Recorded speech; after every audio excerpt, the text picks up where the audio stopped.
Um, Welcome to the show, everybody. My name is Mark Farzetta. This is the Farzy Show presented by MyBookie, mybookie.ag. And it's wonderful to have you along for the ride. So remember yesterday when I was like sniffling, I was coughing a little bit and all that stuff, and I was like, oh, these damn morning allergies, which I have like every day, which is terrible. By the way, straight up dealer time today. My apologies to the live audience, 6:44 in the morning. Just ridiculous. I apologize. But those little allergies, quote unquote, I was having yesterday, no, it's a full-blown like head cold, which I'm never sick other than the allergy thing, which sucks because I feel like such a child. But anyway, my wife explained to me yesterday there's something called a man cold, which I'd never heard of before, where it's apparently when men are sick, they're big fat babies. But when women are sick, it's totally legitimate. So I'm like laying there on the sofa feeling terrible yesterday.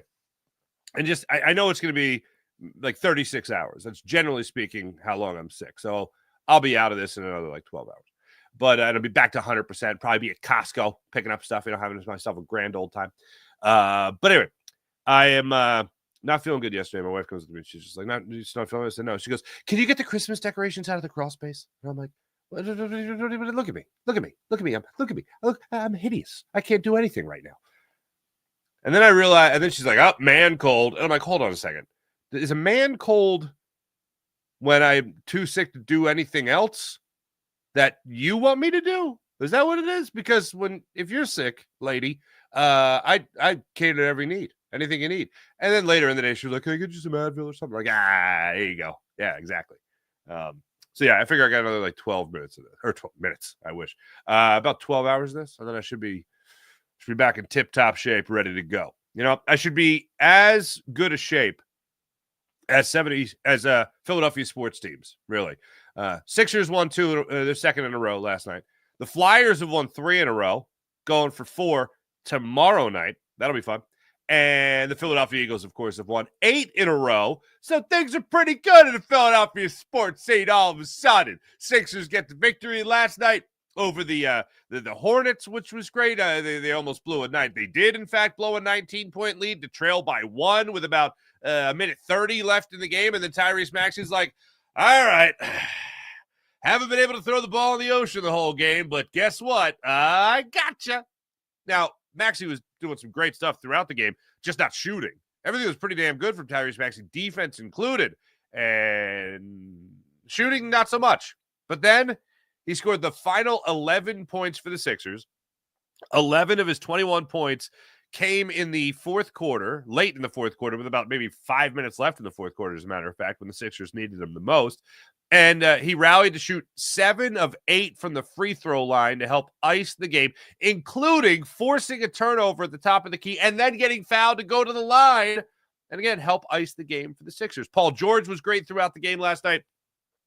He played a season-high 37 minutes.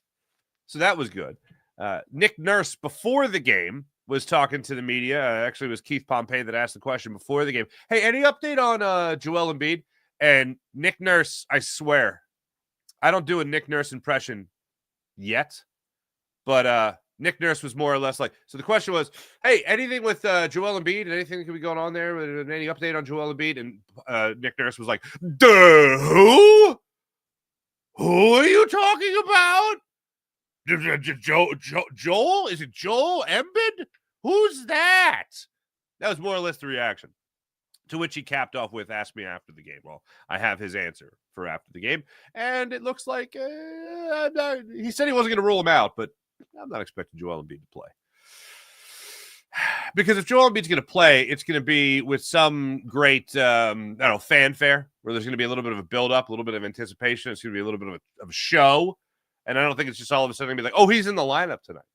So that's unfortunate, but we'll let you hear it. You can devise your own meaning out of what Nick Nurse said last night after the game. But hey, the Sixers won. Sixers won 2 in a row for the first time all season. So let's rejoice. Vic Fangio. Allen Iverson catching strays yesterday at the press conference there, fella. Hey, I'm all for it. For the record, I'm all for it. And I'll tell you why. I always, although entertaining, and then slightly sad when you figured out why Allen Iverson was so, on edge in that press conference. And then looking back on it, how can we admire people like Michael Jordan and Kobe Bryant and people that are just so unbelievably dedicated to their craft on the practice court and on the game court? And then Iverson just had no respect whatsoever for the practice element of things. And the thing that really sticks out to me about that whole press conference was, how the hell can I make my teammates better by practice? I'm like, that's how everyone gets better. As a team, that's how the team gets better, and that's how you make them better. Now, don't get me wrong. The counter argument to it is that team doesn't sniff the finals without him. But you know what? Allen Iverson doesn't sniff the finals without that team that was built.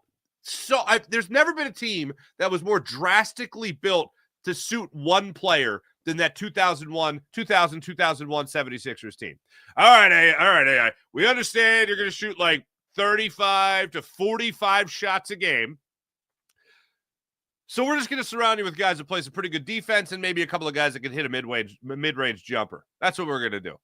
Oh, and then we're going to make sure we get an even better defensive center so that we have somebody that can give us a prayer about going up against Shaq if we face him in the finals. Yeah, okay. So that's one thing about that press conference that always drove me crazy, was like, how the hell can I get my teammates better by practice? Like, that's how they get better. That's how the whole team gets better. So yesterday, he gets asked a question. I have the full context for you. Vic Fangio gets asked a question about Jalix Hunt, and he responds with the importance of practice, and next thing you know, Allen Iverson's catching a stray at yesterday's press conference there. Really loved a lot of the things that Vic Fangio had to say. Isaiah Rodgers over Keely Ringo. He talked about why Rodgers is getting the nod over Ringo. Basically, it's still a very close race, but Rodgers has the nod right now because his technique is better, and overall, he's just playing better. And as Vic Fangio told us, in training camp, it's not even him naming starters, it's starters naming starters. In other words, the cream rises to the top. All he has to do is acknowledge it, not have any bias or political affiliation. Well, I got to start this guy because Howie Roseman likes this guy, or I got to start this guy because Nick Sirianni likes this guy, or I got to start this guy because Jeffrey Lurie really likes his attitude or something. No, it's just, this is the better player. This is the guy that's going to play. He talked about the things that Isaiah Rodgers does really well, but then also talks about why he isn't consistently, like why he's not a starter again in the NFL with a healthy roster. So I thought that was really interesting. He also gave a really good breakdown of Keely Ringo, what he needs to do to be better as well. Talked about Jalen Carter. I have this one for you. Jalen Carter getting held. A lot of coaches won't touch this. But this came up in the postgame show with me, Seth Joyner, and Derek Gunn. And it's interesting.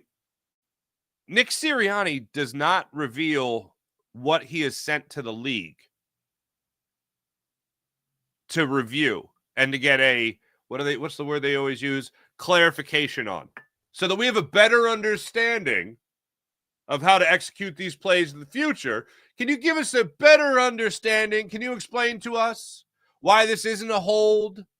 Why Jalen Carter is not being held here by the officiating? He's not being told. He's being told he's not being held here. Well, can you explain to us why this wasn't a hold? Now, Nick Sirianni doesn't do that. He doesn't tell us what he is sending to the league for a better understanding. Doug Peterson did. To my recollection, Chip Kelly did. Not that he's a standard for anything, but anyway, he did it. Andy Reid did it. Nick Sirianni, not so much. Why? I don't know. If other coaches do it, they're not saying, oh, they're wrong. They're saying, we don't understand what's going on.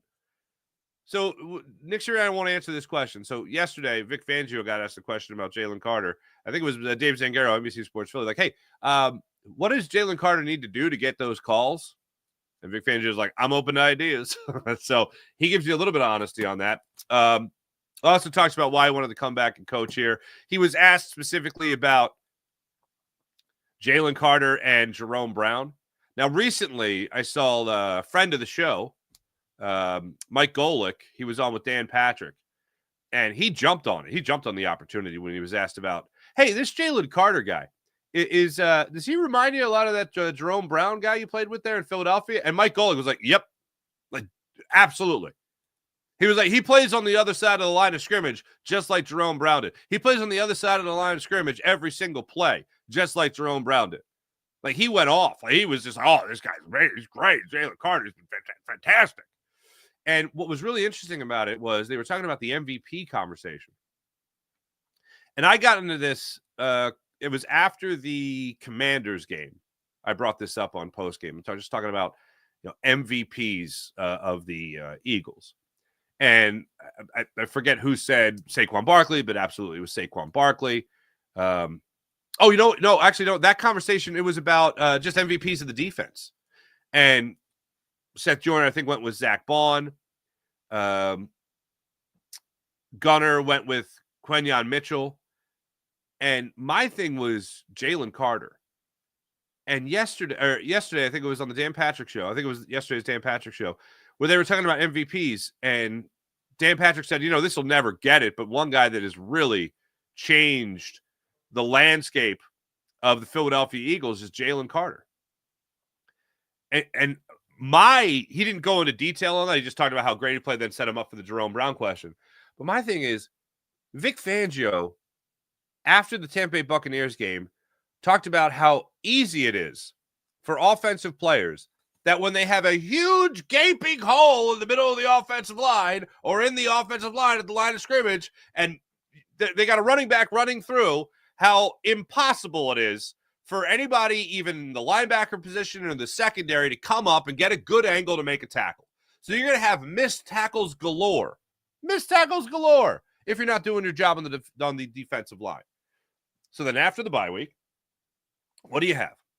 You have Jalen Carter playing at a Pro Bowl clip. Gave us a couple flashes. Before the bye week. And then ever since then has just been steady Eddie. Just consistently getting behind the line of scrimmage and getting into the backfield, speeding up the clock of the quarterback, or bringing down a running back with a tackle for loss. Ever since then, the tackling's looked a lot better. Zach Bond hasn't really had a bad game this season, but he's even gotten better since Jalen Carter started playing better. Since they figured out this rotation, since Jordan Davis, when he's been on the field, and yes, Vic Fangio was asked about having him on the field, same thing we were talking about yesterday, getting Jordan Davis more on the field than 33% of the snaps, but they still like this rotation. All this went into it about how this team how this defense all of a sudden stopped missing tackles and now have the fewest missed tackles in the league. And what was it, 16 missed tackles in that Buccaneers game by Vic Fangio's count? Yeah, that ain't good.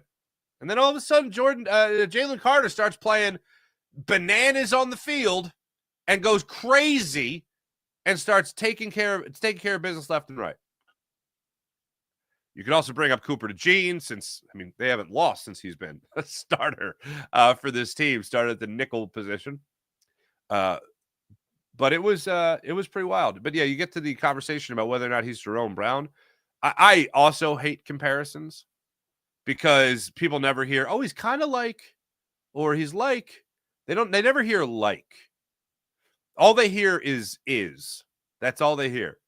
They don't hear, hey, Connor, he's kind of reminds me of, now he's Jerome Brown. And then people get all bent out of shape. No, I'm just saying he's playing like it. He's playing like it. The only time I ever heard a really hot take comparison was unfortunately at Philadelphia's detriment, and that was Kawhi Leonard in the Eastern Conference semifinals for the quadruple doink. I remember everybody saying that playoff run that he was playing like Michael Jordan. Or some people saying he was playing like Michael Jordan, and everybody agreed. There was no oh, you can't say that's Michael Jordan. It's like, no, that's pretty accurate. And, of course, the Sixers had to lose to that guy. But anyway, so a lot of good stuff. And, yes, yesterday, Kellen Moore was asked about the slow starts. And I don't harp on it at a negativity. I'm more looking at, it's like looking at Baxter eating a whole wheel of cheese. I'm not even mad. I'm just impressed. I'm not even mad at the slow starts anymore. I literally, the emotion, if just go into my emotions there at the beginning of the game against the Ravens, the Eagles are not scoring points there in that first quarter. They're down 9-0, and I'm not mad. I'm not angry. I'm just like, all right, let's get this out of the way. I'm like A.J. Brown in the clip I played for you yesterday. A.J. Brown, where he would say, hey, Saquon, you can put the cape on now. Could you put the cape on? Could you break one? You're going to break one, right? Let's break one. And then he finally does it. And you're like, thank you. Like, you knew it was coming. You knew it was only a matter of time. Like, I'm watching them struggle in the first quarter yesterday, trying to get something going. I'm watching them get a 12-yard gain in this game of Sunday against the Ravens with Saquon Barkley. And then they're like, all right, that's Saquon guy. He just 12 yards on his first play. That's pretty good. Let's go to Will Shipley and Britton Covey. Like, that to me is the perfect way to sum up the Eagles' first quarter struggles. So hold on. You're going up against this run defense. All right. You get a 12-yard gain with your MVP, essentially, and Saquon Barkley. And then you're like, all right, let's stop with that. And you downshift to Will Shipley and Britton Covey. Bold strategy. Bold. How'd it work out? Not great. And then what happened then? The second quarter started, and then the Eagles learned how to play football again. That's amazing. So we have Kellen Moore talking about the slow starts, and he's even asked about when he's asked about it, he like laughs. He's just like, dude, I've tried everything. we tried everything, and then we're awesome after it. I don't know. He was even asked, have you guys thought about just not scripting anything and just telling everyone it's the second quarter, or maybe telling everyone you're down like 10-0 in the third quarter? You guys were asleep in that first half. Now it's the second half. Let's go out there and do it. All right, we'll get into that. And then also I got some names for you guys just on the Philadelphia sports landscape. I was trying to think about this. When you think about the best of the best in 2024, because I don't know if you guys know this or not, but in a couple weeks, it's going to be 2025, which sounds fake. That sounds like a fake year. That sounds like some futuristic movie where I'd watch as a mid-90s kid after watching Demolition Man for like the 400th time. Far into the future, 2025. That's going to be a real thing. So I was just saying, like, the best of the best in Philadelphia sports in 2024. We'll get into that. Before we jump into all that, I haven't looked at this in a while, so let me just look at that. Oh, Cooper DeJean taking down Derrick Henry. It's just a thing of beauty. All right. By the way, of all the great things that Vic Fangio said at yesterday's press conference, when he was asked about Cooper DeJean's tackle on Derrick Henry, he was like, he went up, located a good point to hit him, wrapped up, followed through, and took him down. It really was the perfect form tackle. So I'm sure Pee Wee and Pop Warner coaches are showing their kids, hey, this is how you do it. This is how you do it. And this kid looks about as old as you guys. All right. Anyway, first and foremost, let's start it off with Jalen Carter, who you could certainly argue has been the MVP of the defense. Here is Jalen Carter, who what I'm arguing is the MVP of the defense. Jalen Carter had a couple egregious missed holding calls that he suffered from, unfortunately. So Vic Fangio got asked the question, what do you do about that? Jalen's been getting held quite a bit. Is there anything you guys can do to help him get some calls? I don't know. You got any ideas? I don't know. There was one play in particular where he was grossly held and pulled to the ground, and, there was no call. So, yes, and I don't know what we can do about it. Jordan Davis. At least they're acknowledging it. That's not something I want ignored. I feel like when you're a young player, you really got to establish yourself. And he's a young player, obviously. And he's still establishing himself. And even though this has been a great run, even better than the run that he had at the start of last year for about the first 10 weeks of the season, this is even far, far better than that. And he's the star of the show on that defensive line. No argument about that. He is the new Fletcher Cox, if you will, and I think even playing better than that. But he needs that respect from the league. And the league, the officials, have to be on notice that every offensive lineman is going to try something to get an edge on him. Every single one. And when you talk about every single lineman. You're talking about every single lineman on damn near every single snap. Because he was out there for 99% of the snaps against the Ravens. And he has been playing just about every snap for the last few weeks now. So this isn't something that you can just ignore.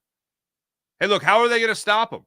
You have to know going into it, when the referees have their weekly call, this is one of the things that has come up. Hey, guys, Jalen Carter is coming around here. He's arrived. So how are they going to stop him? Well, they're going to hold him. We've had some questions. Most likely, yes, the Eagles did ask questions, even if they don't want to say it out loud, like Nick Sirianni doesn't want to say it out loud. I'm sure the Eagles sent in some tape of Jalen Carter getting held, and that at least lets the officials know, like, all right, look, this is the way they're going to try to stop him, by holding him.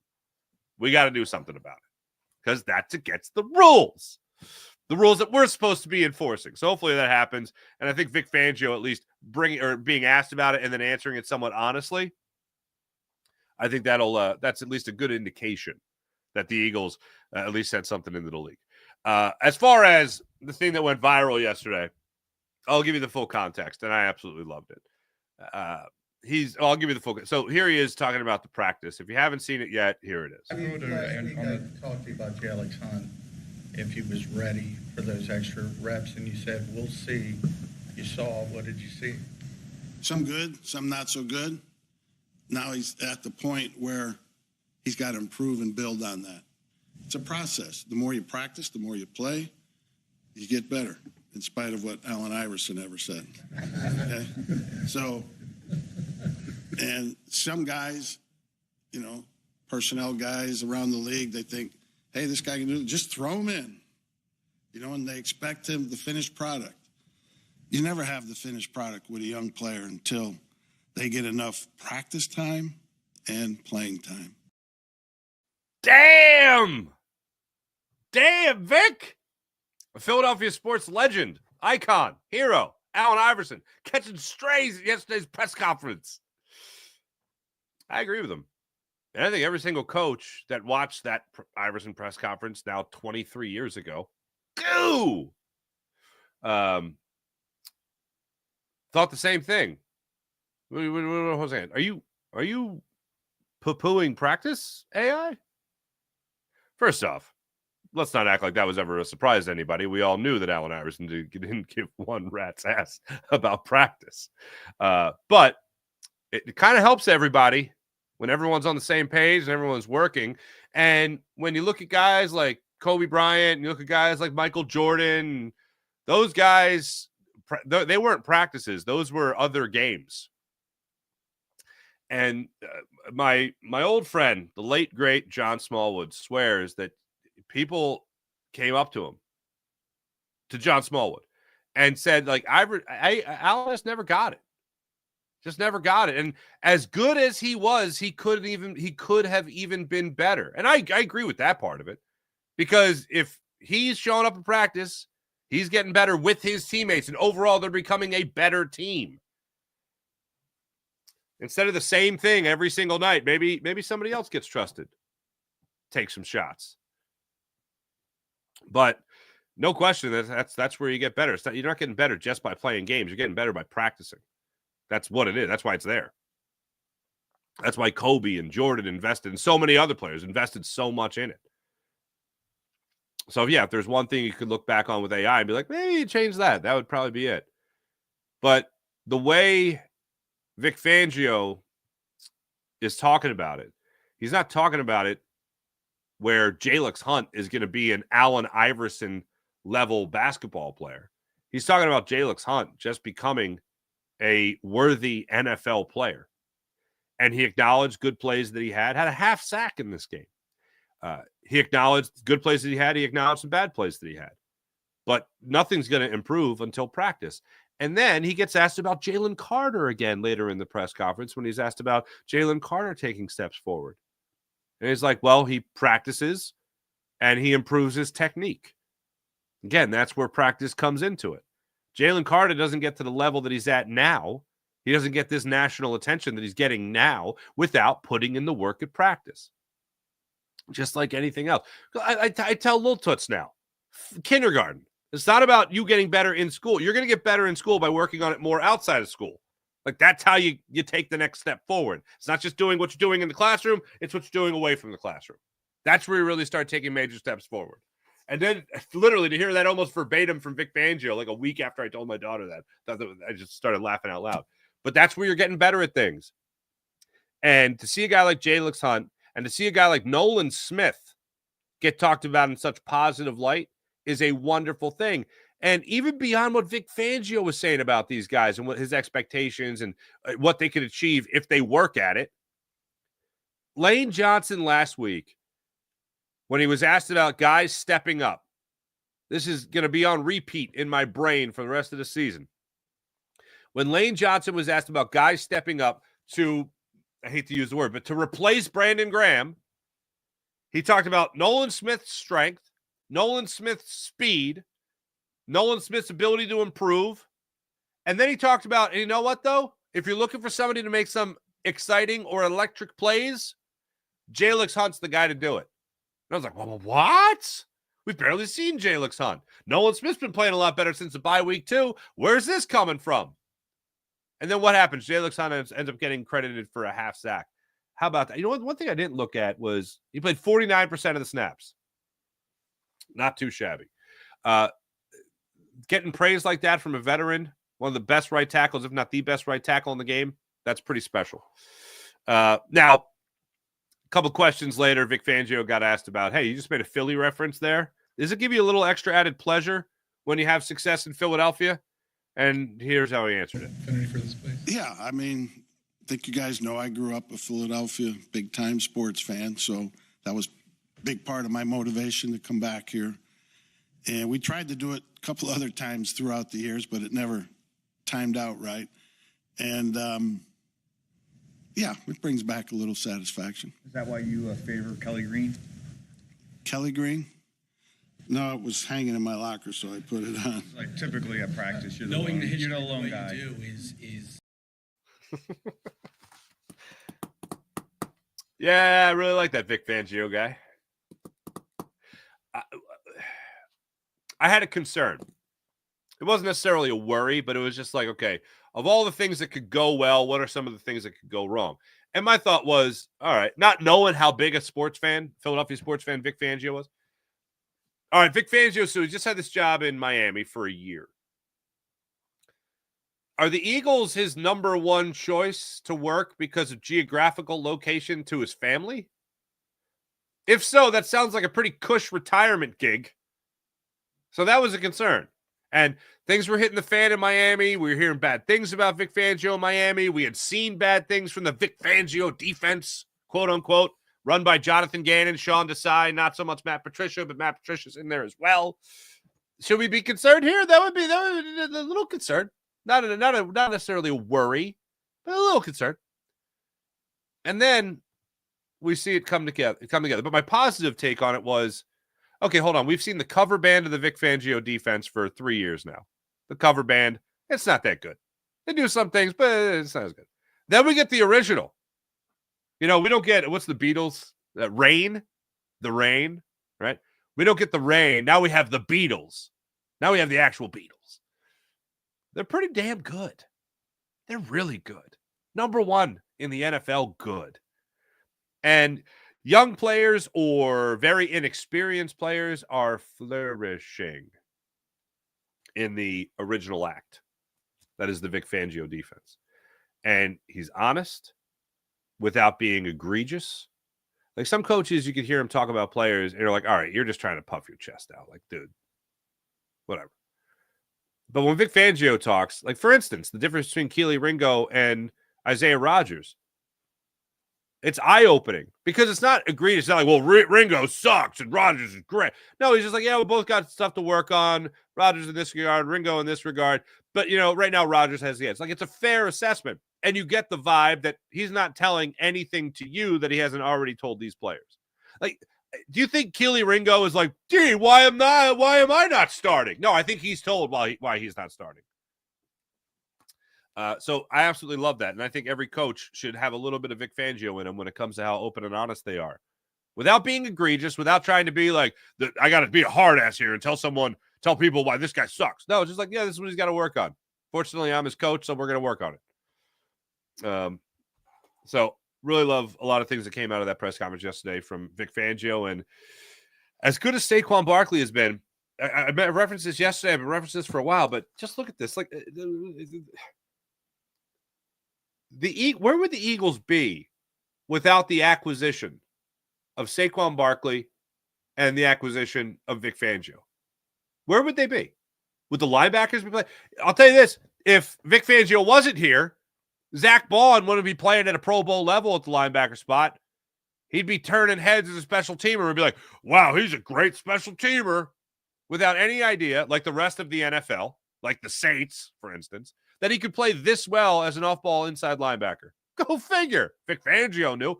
The story's been told a billion times about Howie Roseman already. Howie Roseman came to him and said, I think I found this team a good special teamer. What do you think? He's like, I think you just found me my off-ball inside linebacker. Okay, then. Pro Bowl. Absolutely bananas. By the way, I did reference yesterday the numbers between him and Luke Kuechly through 12 weeks of the season. Kuechly had 2 more interceptions. 2 more interceptions. I think 2 more tackles for loss. The year Kuechly won Defensive Player of the Year. Just for reference. Just for reference. That's how good Zach Bond has been playing. So, yeah, loved a lot of stuff that came out of yesterday's press conference. I think that's it from that. Yeah, okay. Now let's talk about the offense. Kellen Moore. What's the deal with the slow starts? Even though I was watching this game against the Ravens, and most games this season, well, I shouldn't say most, but over the last couple of games where I've watched slow starts, I've gone like, okay, they're just going to take over at some point. Rams game, they took over in the second half, literally the first play. Here you go, Saquon, 70 yards later, touchdown. Saquon against the Washington Commanders. In 20 seconds, he accumulated 62 yards and 14 points. That's pretty good, with a Reed Blankenship interception in between. That's pretty good. That's pretty good 20 seconds for Saquon Barkley. This game against the Ravens, you had a really good second quarter where you used the play action to hit A.J. Brown over the middle of the field. Third quarter, you only have 2 possessions. You go 3 out in both of them. And then the fourth quarter, you hit the Saquon button. He lets out his cape. He changes in a phone booth down there in the Inner Harbor, runs for a 25-yard touchdown. Also sprinkled in there was a nice 3rd and 7, completed to Dallas Goedert, and a nice run by Jalen Hurts. So why does it take so long? You guys know in yesterday's show, I was talking about Kellen Moore, Nick Sirianni. Got to get asked about this. So Jeff McClain of Inquirer.com started the ball rolling on what's going on with the slow starts. I may have included the question. If I didn't, the question's like, have you thought about not scripting plays, maybe? The counter what's happened early in games. Have you guys thought about not doing scripted? We've navigated this thing in a lot of different ways, and so we've talked about it. We'll talk about it again this week as far as just trying to find the best way for us to execute, because LA felt like we had a good drive going, ended up short in the red zone this past week. Obviously, 1 first down, then kind of got stalled out, and so it's a frustrating aspect of our thing, and we'll keep working. I'm not trying to be cute there, too. I understand most coaches will have scripts, but like, is there more flexibility perhaps you want to build in so that it does counter what a defense may be showing you contrary to what you were thinking? It's definitely something that we've had a lot of discussions about it. Just different ways that we can attack the defense, play to our strengths, kind of focus on us, and then make the adjustments as the game goes that we need to make. And so, obviously something that, we've started slow, unfortunately, for too many games. And so it's something we got to do a better job of. Do you think we make too much of the slow starts? Because you're pretty good at counting. We'll get to that in a second. The first part of it, I think, tells you everything you need to know. Let me just run that back to you one more time. Counter what's happened early in games. Have you guys thought about not doing scripted? There you go. So the thing you guys have been doing every week for forever, and then everyone does, where you script them, like you take the whole week, and you go, all right, what's going to start us off on the wrong foot? Or excuse me, See, I'm already thinking negative. I apologize. All right, what's going to start us off with the right foot? Let's spend all week. Let's go the bus ride home, early in the season, the plane ride home. Let's get into the meeting rooms. Let's have the talks and everybody. What's going to be the thing? How do we get started off on the right foot here? All right, what do you got? Give me the ideas here. There's like, okay. All right, let's see here. All right, here's what we're going to do. We're going to go with, let's try a screen. Let's try. No, hold on. Let's go with a swing pass to Britton Covey. Okay, keep it coming. I love where it's happening. All right, let's go with Saquon up the middle. Oh, he gets 12 yards. Did you have success there? Let's say I had success there. What are you going to do after that? I know. Let's run it up the middle with Will Shipley. I like it.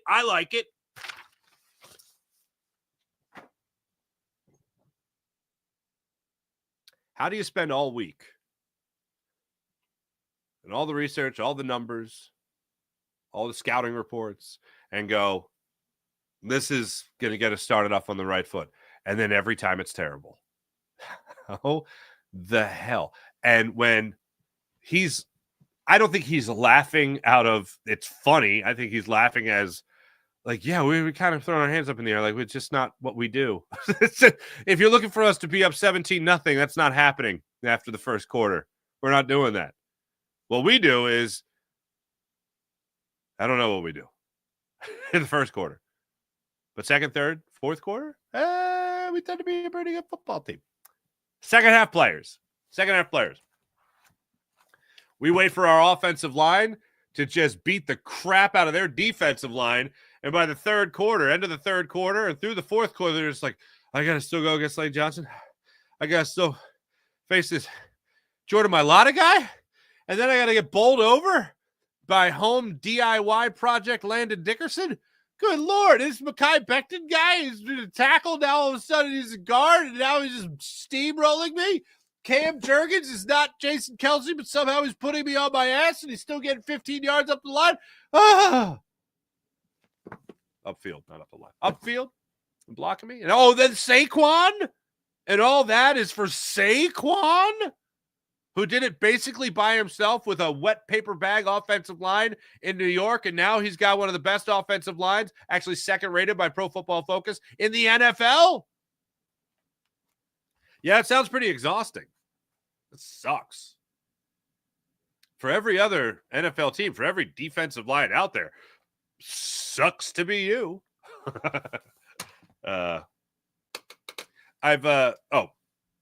Last thing, let me put a bow on the Kellen Moore conversation about slow starts. The question was, I think it was Bob Brookover, are we making too much of the slow starts? We certainly feel like we build as we go, and certainly we've had a lot of success as the game has progressed. I think our guys do an excellent job of hanging in there. I think the cool thing is in these first quarters, as frustrating as it can be, I think our guys handle the adversity really well, and ultimately we don't want to face that adversity every single week. But our guys, I think, one big strength of our guys has been the finish aspect of this thing, that they're doing an excellent job, in those second halves. Let me get this out of the way. That's what matters more than anything. I don't care if they don't score. Like this year, we're getting pretty close to it. Like never scoring in the first quarter, you know what I mean? And then they win. Then they win 8 in a row. And then they're 10-2, Like that's ultimately what matters. So let's just get that out of the way. Again, I'm not even mad at it anymore. As I was telling you in this Ravens game, I'm just like, okay, well, let's get the sucking in the first quarter out of the way so that the game can start, And that's exactly how I felt. And that's how I felt for a little bit now watching the Eagles. But like, if you're the Eagles, what do you do at this point? Because look, everybody wants to put up points in the first quarter. Everybody wants an opening drive where they march down the field, 10 plays, 70 yards, whatever, touchdown. And you're up 7-0. Oh, look, our preparation meant something. We did a good job. Way to go, us. Way to go, coaching. But it doesn't matter if you just keep winning, which is what the Eagles have done. And I got confidence they're going to win 9 in a row coming up against the Panthers. And yes, I acknowledge the Panthers play better football. That's fine. But I think similar to what the Eagles were able to do against the Ravens, and going up against a second-best run defense in the NFL, same attitude Saquon Barkley and this offensive line had, as well as Jalen Hurts. Oh, you got a high-ranked run defense? Okay, well, you haven't played us. Oh, Carolina Panthers, you've been playing better football as of late? You only lost by a field goal to the Kansas City Chiefs. Well, you haven't played us. You're 2-2 in your last 4 games. Well, you haven't played us. That's the attitude the Eagles are going to have. That's why they were back at work already on Monday. Instead of enjoying a nice feet up Monday, Victory Monday, they were at work. They were working hard. They were kind of practicing. Not running around practicing, but at least getting the mental reps, if you will. So this makes you think about Nick Sirianni. No light has been shown or shined, whatever, on how this team gets ready. But one thing that I know that Nick Sirianni does, except aside from Chirianni, as we've talked about, right? One thing I know is that he gets the team prepared to play. And last year, the one thing that I thought I could hang my hat on, knowing what Nick Sirianni does, came to a screeching halt, a crashing halt, if you will, with the way last season ended. So it was like, okay, hold on. Not calling plays. Then he was at least game planning, and his team isn't prepared to play. So what is he doing? Start of this year, against the Buccaneers, problems on both sides of the football. What is he doing? Has he lost his touch in getting this team ready to play? Well, here we are again, 3 straight years, 10-2. That's pretty special. That's a guy getting his team ready to play football. So when you talk about how much credit Nick Sirianni should get, how much credit this coaching staff should get, I think ultimately most of this credit goes to Howie Roseman for the players that he has acquired. Right after that, you want to talk about coaching, there's no better example of coaching than what Vic Fangio has done with this defense. Offensively speaking, this offense has been great. The only thing has been the slow starts. But slow starts don't mean anything if you're finishing strong, like lights out strong. And that's what the Eagles have done. If anything, the offense starts extremely slow. The defense starts extremely fast, usually. And then they give up the garbage touchdown. What I love, I heard Cooper DeJean in the same media session he had where he was talking about the Derrick Henry hit. He was talking about how, I just really wish we didn't give up that last touchdown. And I'm like, good, that's the right attitude to have. That's the right attitude. So you talk about coaching credit. They get a nice size of it. But this team is stacked with talent. There's great coaches out there who would die for this talent. This talent is the best example of it is like Saquon Barkley behind this offensive line. You put that running back behind this offensive line, and great things are going to happen. You put this talent with this coaching staff, especially on the defensive side of things, and with this coaching staff with what Kellen Moore has brought to the table, and also Kellen Moore making adjustments to his own game plan and own tendencies based on the talent that he has, like Nick Sirianni was talking about yesterday, only good things are going to happen. One of the things that does drive me banana sandwich throughout this is that the idea of why does it take so long for play action passes over the middle on slants to A.J. Brown? That seems to work quite often. And A.J., when he was addressing the media after the Ravens game, said it's nothing they were doing to take it away. They just started running the football well. As I dropped my pen. There we go. So I'd like to see a little bit more of that. But yeah, if the Eagles don't solve the slow start problem, but they keep on pouring it on, especially in the second half, I'm fine with it. I'm fine with it. Today, I think we hear from Jalen Hurts. I think we'll hear from Nick Sirianni again. Little locker room sesh. See what the good people have going on. That'll be fun. And, we'll have ourselves some good times. Let's see, what's today? Wednesday? Sirianni, locker room. Jalen speaks at 4:45. Sirianni at 12:10. Practice begins at 3:05. And then 4:45, locker room opens. Jalen Hurts speaks somewhere in that range today. So look forward to hearing what Jalen has to say. All right. Eagles have won 8 in a row. The Flyers, baby, have won 3 in a row. I don't like to take credit for things, but ever since I hosted a hockey show on Merrill Reese's radio station, WBCB, with Bernie Perrant last Wednesday, The Flyers haven't lost a game. So Eagles haven't lost since Derek Gunn regrew his mustache. Flyers haven't lost. So the Eagles haven't lost since Derek Gunn regrew his mustache. Flyers haven't lost since I hosted that show with Bernie. And the Sixers have now won 2 in a row. I don't know what to credit that to out of superstition.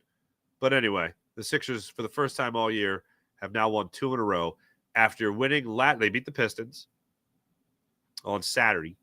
And then yesterday, last night in Charlotte, they beat the Hornets 110-104.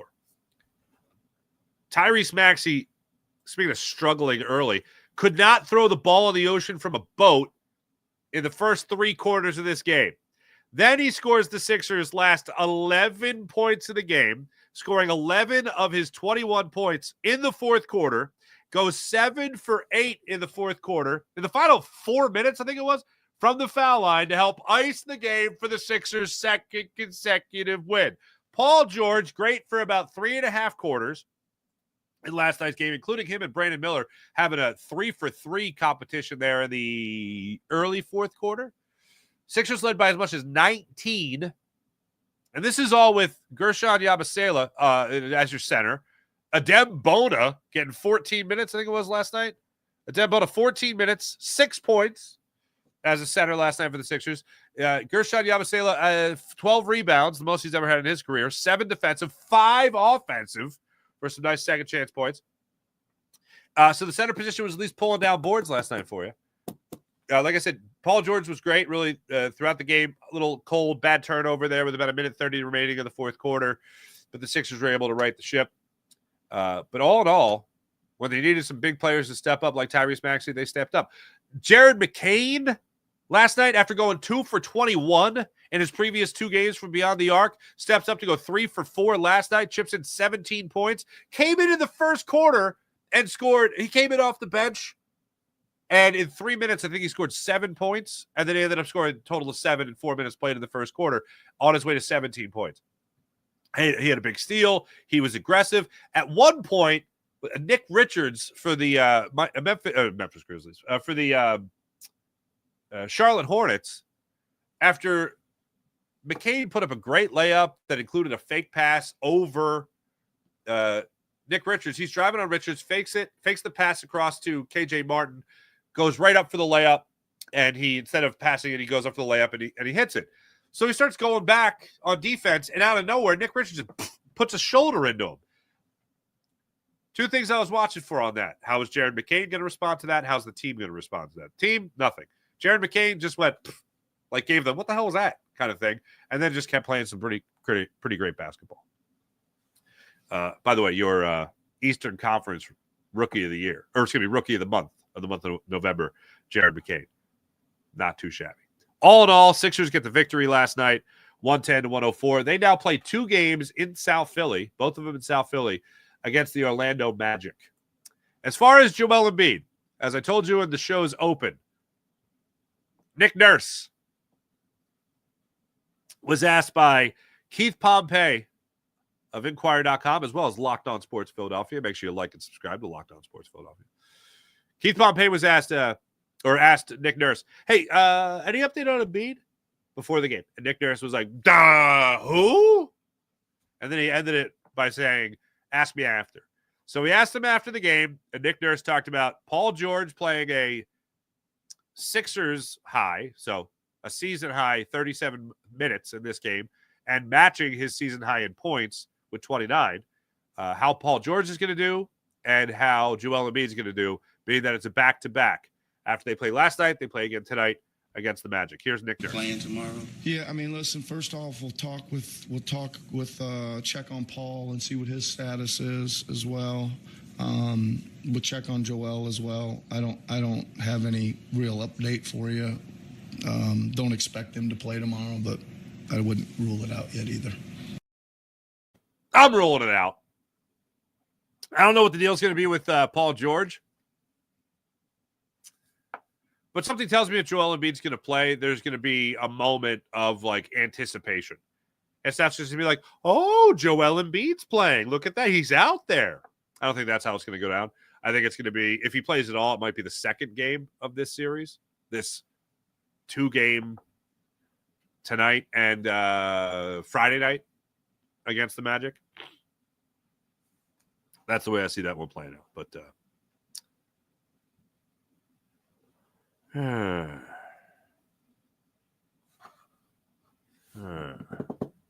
not fun. Hey, let me tell you about the Game Time app.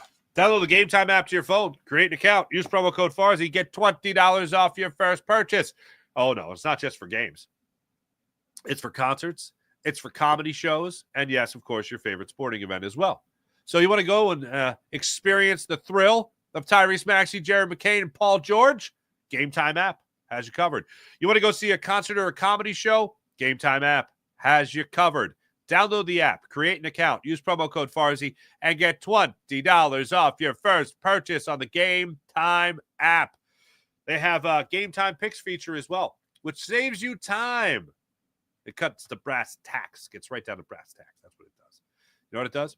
It filters out all the fluff so you can see the best seats at the best prices on the Game Time app with the Game Time Picks feature. You can also toggle the all-in pricing feature on the Game Time app. And you know what that does? That lets you see exactly what you're paying before you check out. How great is that? So there's no sticker shock when you go, oh, how are these $20 tickets become $30 tickets? How's that happen? You see exactly what you're paying before you check out when you toggle the all-in pricing feature on the Game Time app. So download the Game Time app to your phone, create an account, use promo code Farzy, and get $20 off your first purchase. Want to go to the concert, comedy show, college football game, college basketball game, whatever it might be, Game Time app has you covered. And make sure you use promo code Farzy, F-A-R-Z-Y, for $20 off your first purchase on the Game Time app. How about PHL Sports Station, Philadelphia Sports Station, enhancing your Philadelphia sports fan experience across all social media and blogs? That's PHLSportsStation.com. Let's get into the chat check and see how wonderful people are doing. Wine Niners Wine. Good morning. Good morning, QB. Good morning, Sunshines. Good morning, QB. April. Good morning. Dang, OG Toots. Man Cold shamed you for OG Toots. That's awesome. T-Bro, that'll be getting reported back to the wife later today. Thank you very much. Yeah, she man cold shaved me. How about that? Tough crowd in the Farzetta household. Sean Kilray, what's going on? 37 in a row? Wait, what'd I do? Well, did I misquote? Did I misquote Lou Brown, the great Lou Brown, April? Sean Kilray, the Eagles are averaging a league low 25.6 pass attempts per game, yet are fourth in yards per game and 7th in points per game. Dominance. Here's the thing. I know a lot of people make a lot of the fact that the Eagles have thrown the least pass attempts in the NFL, or have had the least pass attempts in the NFL. How many games? 3 games has Jalen Hurts not played in the fourth quarter? I think this was last week. Was it last week? No, actually, I think it was yesterday. I think it was another thing from Vic Fangio, where he was asked about stats. Yeah, it was yesterday because Vic Fangio was asked a follow-up question about something he said earlier in the year about, I keep my own analytics. And Vic Fangio said that there's some stats that he relies on, some stats he don't really care about. And as I continue to watch sports, stats can be so stupid. They could mean nothing. All they do is really tell you trends. But passing yards, I remember growing up and passing yards used to be so great. And now it's passing yards mean you were trailing and you needed to throw the football. It's not that impressive. So when you talk about passing attempts from Jalen Hurts, well, you're doing other things well, and Jalen Hurts also does other things well. Don't get me wrong. He can throw the deep ball. You need a 3rd and 7 on the money to Dallas Goedert. Bang, it's there. Need 3 throws in a row on play action over the middle to A.J. Brown. Boom, it's there. Needed to run for 12 yards, 13 yards, 15 yards, 22 yards. It's there. Need him to keep the edge rusher guessing on a RPO to Saquon Barkley or to A.J. Brown? Yeah, he'll do that too. So when you're talking about passing attempts, the game is so much bigger than that. And I've heard this trend more and more about how the game is going back to the run game. Yeah, maybe the Eagles are ahead of the curve. JB. Media, what's with the slow starts? Charles Dead, there's a song called In the Year 2525. Is that when the earth crashes into the sun or something? April, that DeJean hit should be on the Christmas. Ooh. April, you just gave me a great idea. So I think most of you know that my mom is from Baltimore. I've referenced it enough. Now, my mom wasn't there when the Ravens were there. Like, kidding me? They barely had the Orioles. Just kidding. She's not that old. But sorry, Mom. But I should put this on a Christmas card and only send it to my Baltimore cousins. The Polish side of my family is all from down there. I should send it. That'd be pretty funny. April, you just gave me a great idea. If I do that, I'll let you know. Vic Fangio is a true Philly guy. Oh, my God. Of all the people we've called Philly guys, Vic Fangio is him. Is Bryce Harper a Philly guy? Vic Fangio is a Philly guy. No one else. Nobody else is a Philly guy. That'd be great. Oh, the cat pulled your cord? I know the feeling, April. I know the beginning of the show, Rory was down here biting my slipper.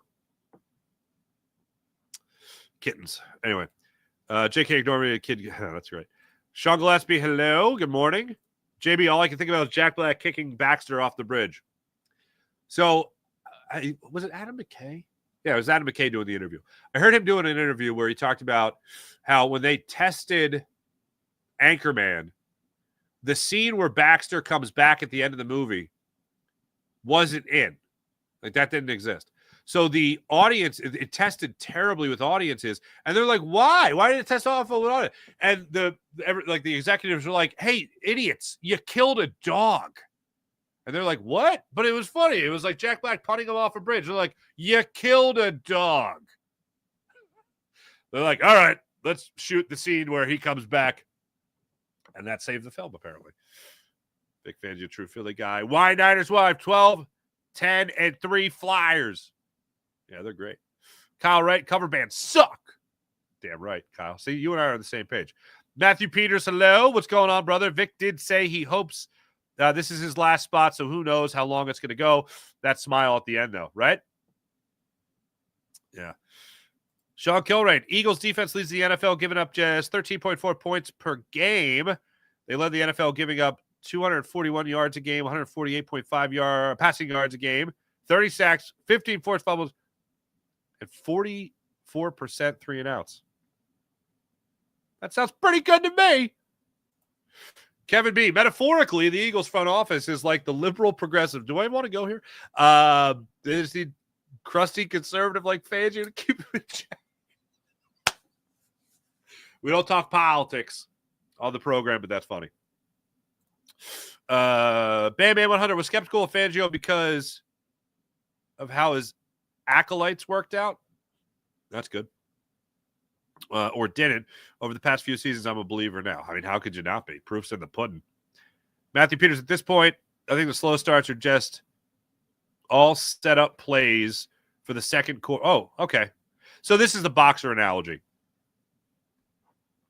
The boxer analogy is just kind of like you're not out there to throw haymakers. You just want to kind of see what they're going to do. You also want to keep them on their toes, wear them down with the O-line and all that. That's fine. Kyle Wright, hello again.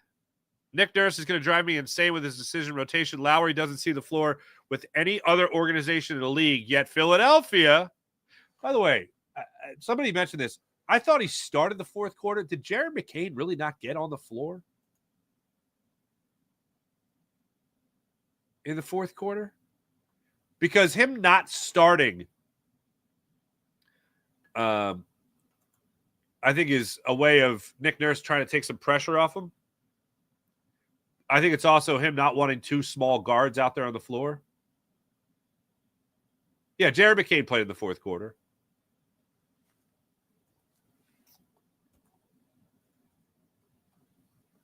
When did he sub him out? Shut up, computer, with your stupid face.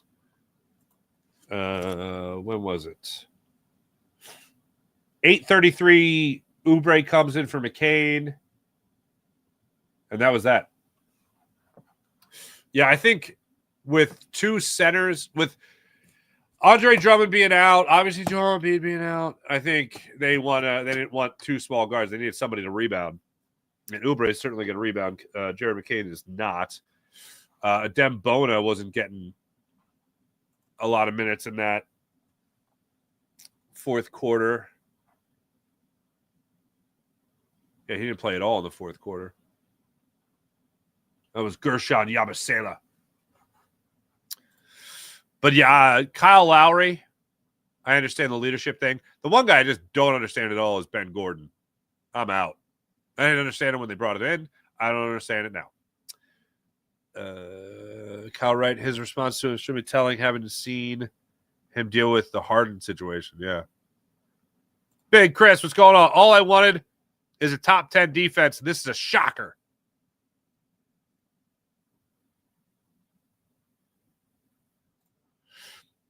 Big Chris, dude, 2 passes in the second half won't advance us through the playoffs.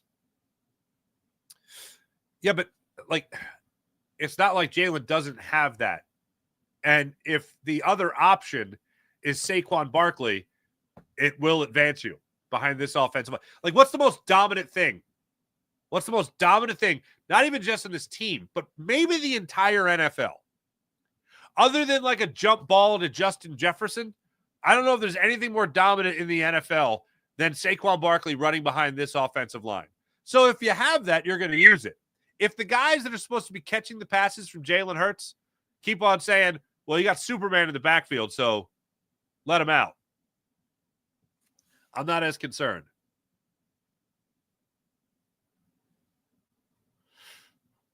Also, look, Chris, I thought the same thing.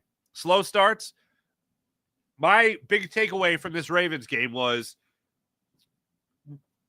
when I look at the Eagles playing the Browns, for instance, or the Giants, whatever. My thing is not about, are you just, oh, good, you beat the Jaguars, you beat the Giants, oh, good, you beat the Browns. It's not just throwing your hands up in the air with great jubilation that you beat those teams.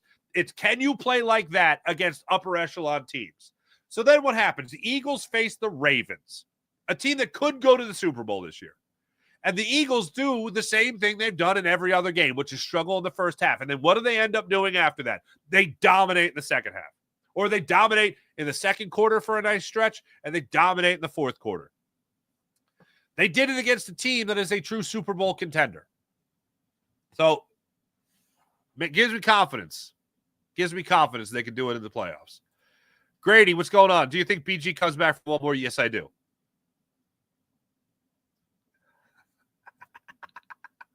I do think Brandon Graham comes back. He was playing too good. April, you said 37, had to break out the Clerks reference. Thank you very much. Now Rory's back. Get out of here. You're stealing my headset. All right, there we go. What else do I got here? Imagine Prime AP behind this line. Nope. Not going to do it. Just going to stay with Saquon.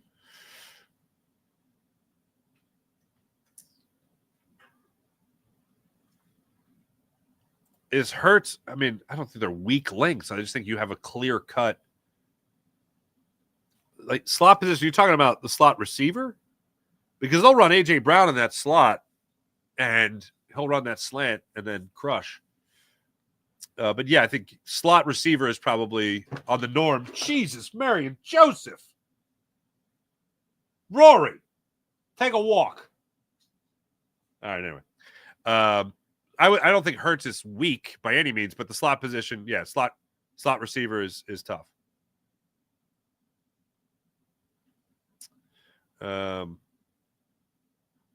Imagine Burrow in this offense. Burrow doesn't have a weak offense. I mean, behind the offensive line is one thing. But, yeah, no, I'm good with Jay. Like, here's the thing.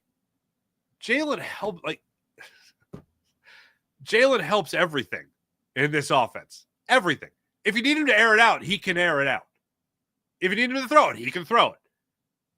But the Eagles have the most dominant thing. I'm not going to use the most dominant thing in the NFL as a detriment or a knock on Jalen Hurts.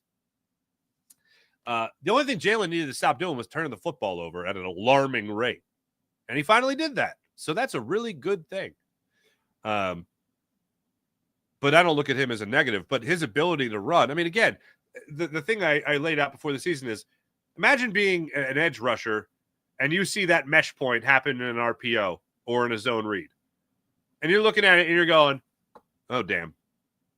Who do I cover here? Or do I have to drop back into coverage? Like, you lose. You're losing that battle. 3 options, you're probably going to choose wrong. And they're reading you, yeah, you're going to choose wrong. So I don't have an issue there at all. Thanks, everybody in the chat. You guys are great, as per usual. Let's get to the Morning Rush, brought to you by Sky Motorcars, SkyMotorcars.com. Philadelphia 76ers back at it tonight in a back-to-back. After winning their 2nd in a row, they're going to go for their 3rd in a row. Let's get greedy. You want to get nuts? Let's get nuts. Sixers host the Magic tonight. Then they host them again Friday night. Nothing on Joel Embiid. Don't even know if Paul George is going to play in the back-to-back. We'll see what's what. Flyers back on the ice tomorrow night when they go for their 4th in a row. So look forward to seeing that happen. Thanks for watching. Thanks for listening. You guys are great, as per usual. My name is Mark Farzetta. This is The Farzy Show, presented by MyBookie, mybookie.ag. Make sure you hit like and subscribe on The Farzy Show YouTube channel. And even, ding, hit that notification button, too, so when I make my usual slow starts, you guys know where to find me. Also, like and subscribe to Jacob Media. Like and subscribe to the Seth Joyner Show YouTube channel for all your Eagles pre- and post-game needs. Make sure you like and subscribe to Locked On Sports Philadelphia, where yours truly will be giving your 76ers postcasts and then Phillies postcasts throughout this season. I'll be on tonight after the Sixers hopefully handle business against the Orlando Magic. Thanks, everyone. Have a great rest of your day. Be back with you guys tonight on Locked On Sports Philadelphia after the Sixers take care of business against the Magic. Hopefully. See you then.